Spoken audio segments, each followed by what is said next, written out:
what's going on? What's going on? So, just watched a good fight, man. Anthony Joshua versus Usyk. Before anything, number one thing I'll say: if you're a champion, don't play rocky music before your damn fights. You know what happens in those movies.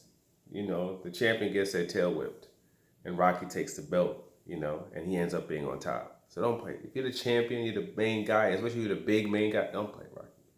Leave the Rocky music away. But regardless, that put to the side, um, it was a good fight. Coming up to this fight, me personally, I was just hoping it was going to be a good fight. I was like, as soon as it started, I was like, man, I hope this is a good fight and Usyk brings something to the table. Just due to the fact that his first fight in the heavyweight division, he looked like complete dog trash. Like he looked as if any of the B to the high C, to the A level guys were all flatlining him. They would get him out of there. The second fight against Chisora, he looked better. He definitely looked better. He looked like he actually had some kind of punch resistance. But still. So when it came to this particular fight, it just my main thing was just like I hope he brings something to the table where it ends up being a good fight, and he brought in a lot more than that. And I think Joshua, when it comes to this particular type of style, I think this is probably one of the kryptonites for Anthony Joshua. Like for Deontay Wilder, I always said that the two people that could beat Deontay Wilder is Ortiz and Tyson Fury. Those two type of styles are like kryptonite to him.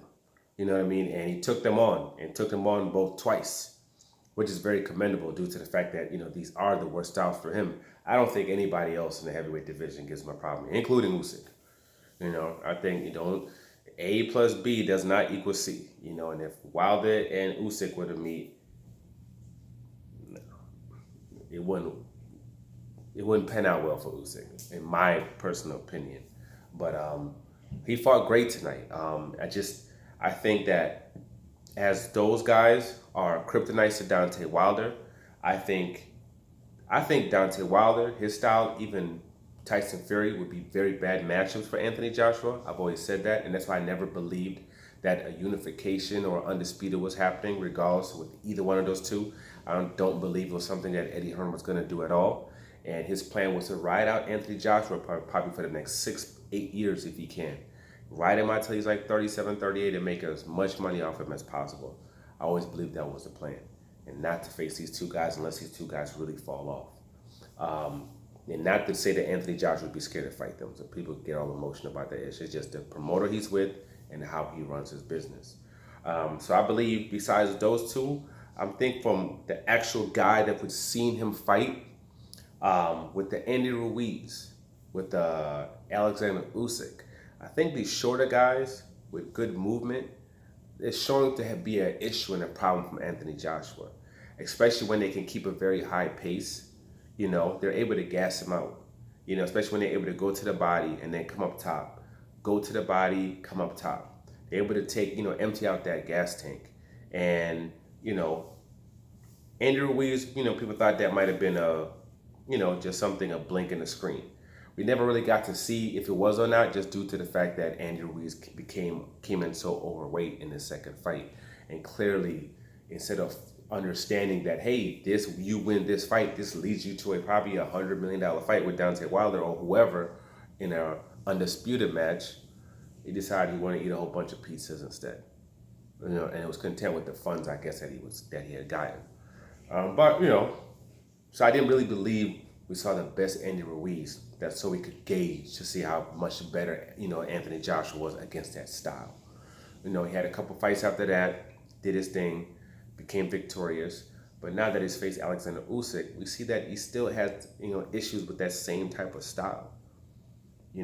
Shorter guys, great movement, that can go to the body and come up top as well. But like with the Andy Ruiz fight, he obviously is going to have an opportunity, for a rematch with this bout, to where we can see if he can make adjustments, he can make changes that could, put him into a space where he's victorious. This particular fight, they had a small ring because they didn't expect Anthony Joshua to do a lot of movement, and they wanted to limit Alexander Usyk's movement. Clearly, that didn't work. It didn't work. And then, unlike the Andy Ruiz fight, you can't just go from this to, I'm going to box a move now. I'm going to box move. I'm going to get a ring that's the size of Texas and just move around the ring and jab and move around the ring, jab. You can't do it against this guy because this guy's still going to be slipping your punches and he can still come into you. And you moving around, it'll be the absolute worst thing you could do because that's going to burn yourself out. Besides him catching you to the body and up top as well. you know.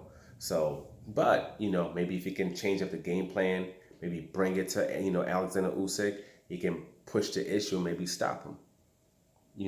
But it's just the same tactics he used to overcome this type of style in his last fight with Andrew Ruiz. You're not going to be able to use those same tactics against this guy. And this guy's not going to be gorging himself. He's not going to come in at 300 pounds. He's going to come in shape again. He's going to, be focused. He's going to do the training. He's going to train. He's going to do everything that's necessary. Hopefully, he wants to become undisputed. And I'm with Anthony Joshua. I don't believe we would get that, especially with a Tyson Fury or a Deontay Wilder holding the belts, regardless of what people says. Fury versus Anthony Joshua was never happening, ever. Didn't matter if he beat Deontay Wilder again. So regardless of who wins a fight between Deontay Wilder and Tyson Fury, I'm kind of hoping that actually Alexander Usyk in the second match is able to win that bout and retain those belts, so we can possibly see if there's a possibility of with him having the belts, if we can get undisputed and we can crown somebody as being the best heavyweight in the world. Because at the end of the day, we have to see it in the ring. Just like I didn't think that he was going to be able to beat Anthony Joshua. I thought he was going to lose his bout, probably go 12 rounds, but I wouldn't have been surprised if he got knocked out late. Proved me wrong, and he was able to come out with the victory.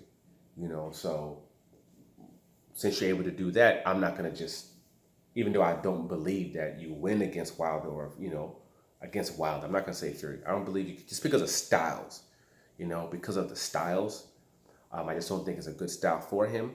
At the end of the day, I definitely still want to see it because I could be wrong when it comes to that as well, which, it's all good as long as we get that undisputed bout. That's what I want to see. I want somebody crowned as the best heavyweight in the world.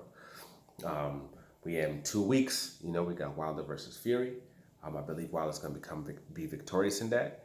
And, obviously, Anthony Joshua and Usyk are going to have that rematch. So let them go ahead and do that. And hopefully after that, we can have that undisputed match. The winner of Wilder and Fury, them go ahead, take on the mandatory, whoever the hell that is. Hopefully they stay focused and they win that bout. Then after that, let both the worlds collide, Hopefully with Usyk wins that bout. Hopefully Deontay Wilder wins that bout. And we can have a big, huge fight on Fox, in Vegas, undisputed, which would be epic. But we have to wait and see. But regardless, congratulations to Alexander Usyk. And as far as Anthony Joshua goes, we'll see what happens in the rematch. I'm not going to count him out.